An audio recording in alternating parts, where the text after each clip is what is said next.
咁今日會從3個方面去解構嘅。第一，理性規劃；第二，感性推進；第三，推敲細節。咁乜嘢係理性規劃呢？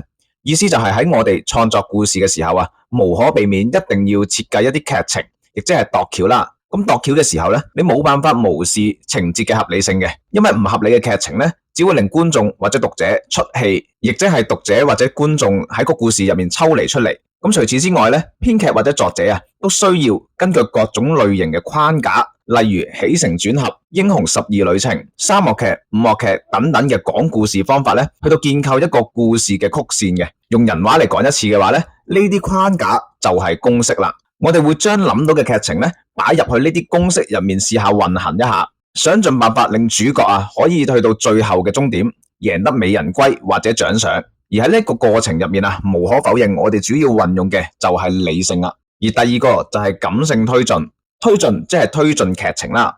咁但係點解要用感性嚟推進呢？答案就係我哋必須視筆下嘅所有角色都係真實嘅人啊，因為咁樣呢，佢哋都應該要具有真實嘅人性同埋情感。而幾乎啊全天下嘅故事呢，都係來自人物同事件。如果冇咗人物即係角色啦，淨係得事件，劇情係冇辦法發展嘅。而推動角色去行動 action 嘅就係動機 drive 啦。